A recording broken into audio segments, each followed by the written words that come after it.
Hello everyone, and welcome to my shop.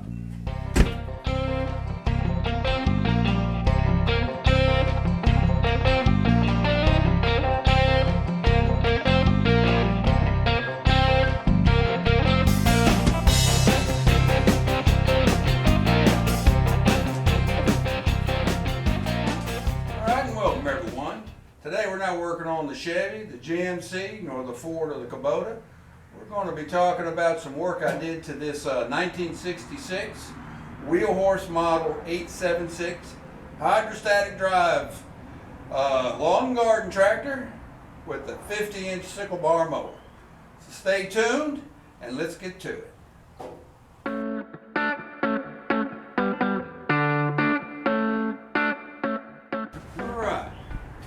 I picked it up off eBay and went down to get it, and it tested good. Of course, I communicated with the guy before I even bid, and he told me it ran good and had no other major problems. It had a 60-inch mower deck, and it had a 42-inch plow or snow blade on the front. So I said, all right, I'm gonna bid on it. So we bid on it and won. Went down there, checked it out, it ran pretty good. Well, wouldn't you know it, once I get it back up here and give it a real good, hard, thorough workout, the hydrostatic transmission had a leak.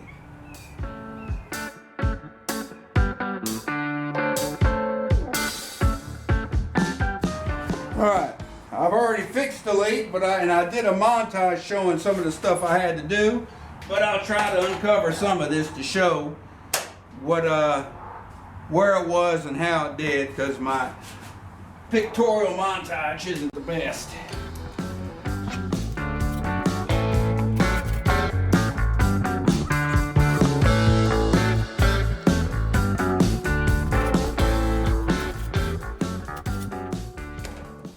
Just always have a problem with those flex bits.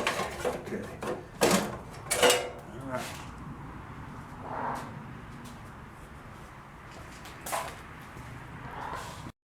All right, this is the second year that Wheel Horse made a hydrostatic transmission. 65 was the first year. This is the direction control stick.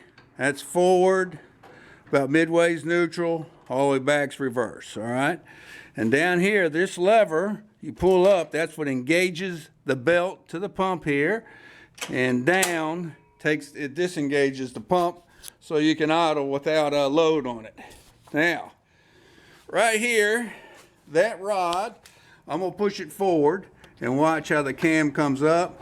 See it go down? That's your motion control cam right there, right here, all right? Now the leak, I noticed, was directly underneath it, and it was behind this plate, all right? In order to get this direction control cam out, I had to pull these two screws. Now these two screws right there, they have springs, and they clamp and hold tension to this. Because if it was loose, it wouldn't hold a steady speed. If you put it all the way like to max here, it would just slowly vibrate and move because you got a lot of vibration. So those springs not only hold the cam in, but it tensions it to give it the stay. Now down in there, see if we can show the cam, the actual lever that's on the direction control shaft that goes into it. All right, trying to get that to stay. All right. All right, you can see how it goes, how it turns it. All right, that's how you go your direction. Of course, here's the pump, and there's the actual motor down there. Now, if you know, I mean, I've worked it and didn't really clean it when I put it up, so don't mind the dirt. But it's actually a different shade of red than the rest of the tractor, so I believe it's been replaced once before. But anyway, that's the mechanism that for the forward and reverse control in my leak that I was experiencing.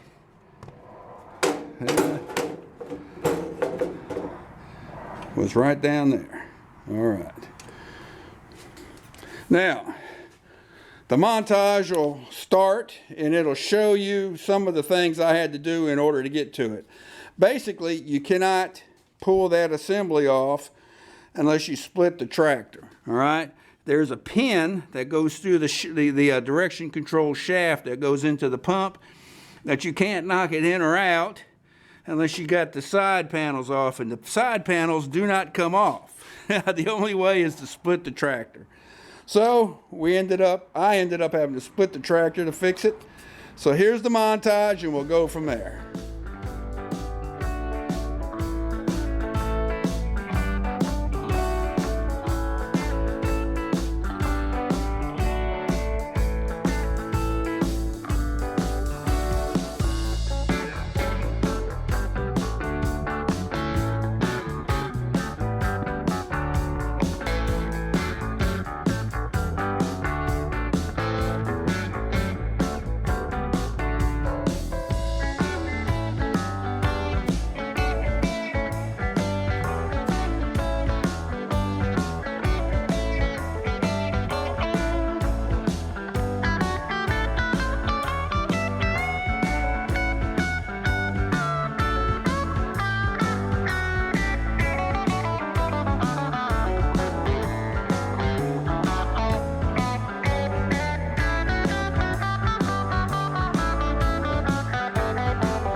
All right.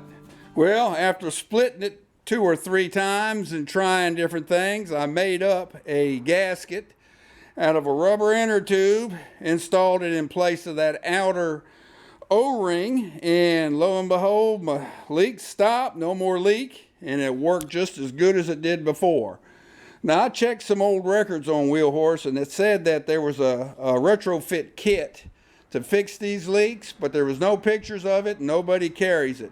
I can't help but think it was similar to the fix I ended up doing, which is to make a full gasket instead of trying to rely on a O-ring that crushed too easy. But anyway, well, so I got to working it and working that sickle bar mower, and I got tired of lifting this lift arm to lift the carriage up so I could clear obstacles on the bottom, and then lifting this bar right here to lift and lower the sickle bar mower. I mean, that's some manual work, and if you're steering and running around, well, it's just tiring to do. So I decided I was going to let the hydraulics do the work for me. My 856, and it still has the old original or stock manual lift for the which would be the carriage of the sickle bar mower or for the mower deck. And if you see, you pull back on that, it lifts the deck. Okay. All right. So with a sickle bar mower, you lift your carriage with this lift, and then you had the other arm, which was right here, that would lift and lower the bar. So I got real tiring. So let's carry on. Wheelhorse made an optional hydraulic lift that would replace that arm and lever to raise and lower the deck down here in the middle, or it also connects to the rear hitch. I'll show you that here momentarily. But that lift, that manual lift, would lift whatever's connected underneath and also on the rear hitch. Well, they made an HY-6 hydraulic kit that would actually make it in a hydraulic lift. And here's the cylinder, the hydraulic cylinder or ram, and the valve is a single spool valve, and it bolted right here, and it had two lines to go back to the pump to provide the power. And it was an optional setup, and that was really good for what it did, which was to relieve having to manually lift and lower your implements. And I decided I was going to make use of that, but a single spool wasn't enough. I needed at least a dual spool. Well, Wheelhorse made real big 4-cylinder lawn and garden tractors that were almost into the realm of a small, compact utility tractor, and they were powered by 4-cylinder. I think they were, I can't remember, maybe Volvo liquid-cooled engines. Well, they were all hydraulic, and they had dual spool and even a 3-spool option. Well, I picked up a dual spool valve off a D100 model, and these levers, they didn't have the lever. These levers are off of a Simplicity, if I'm not mistaken. I can't tell you what year, but I modified them to work, and I had to make this plate up. And basically, by going with the dual spool, I not only had the circuit that'll do this ram, but would also lift and lower the sickle bar mower. All right, I made up some brackets, and I'm using a 1/2-inch round stock to secure the rear of the lift cylinder, the bar lift cylinder here, or ram. And then I'm using a chain, all right, from the ram to connect to the sickle bar mower.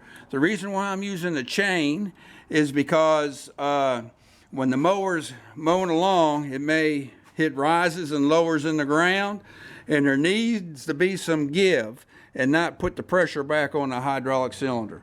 So and it works great, and I don't have any problem with that at all.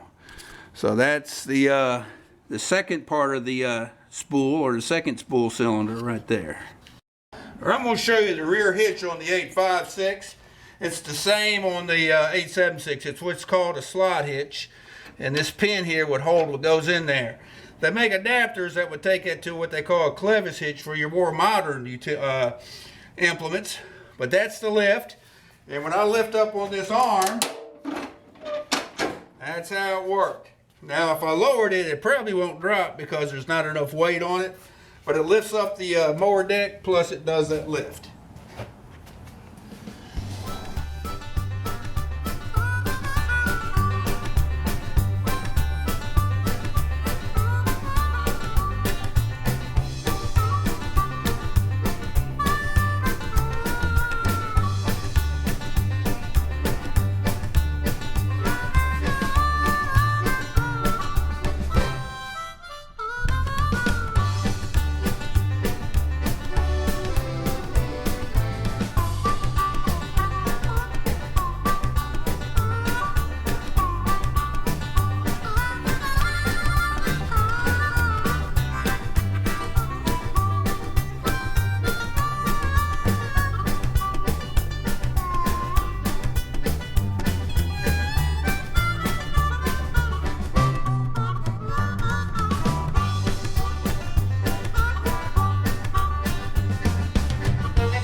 Alright, now I'm going to attempt to show you the operation, or in operation, and show how the hydraulic pump and everything works. So let's see if it'll start. Give me some choke.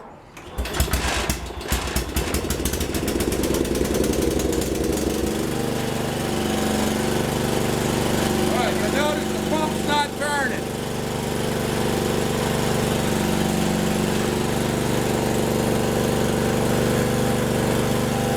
Lift up on the arm and it's going to engage the pump.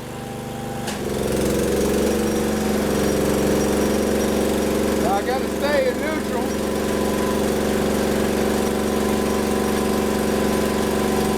Got to find neutral in order to make sure it doesn't move. Alright, you can see now that's how it works. There's a drive belt that goes up from the front back to the back.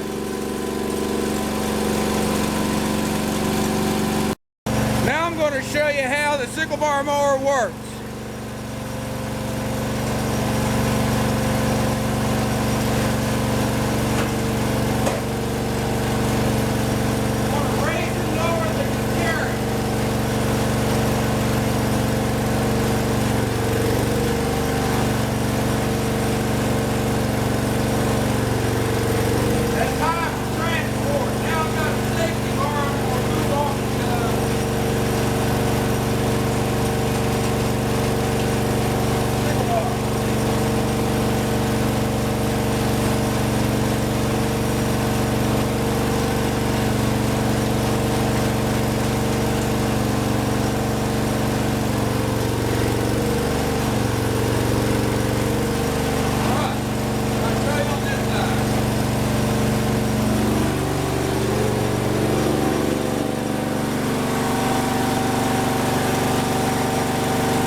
Well, all right. I hope y'all found this entertaining, and those of you with the wheel horse, perhaps you found it interesting to where it is helpful enough to where you may try a modification like this yourself.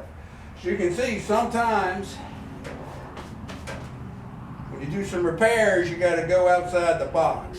And in this case, I don't know, that old ring was already crushed, so I don't know. But anyway, let's fire this dude up and take him around a little bit and see what it'll do.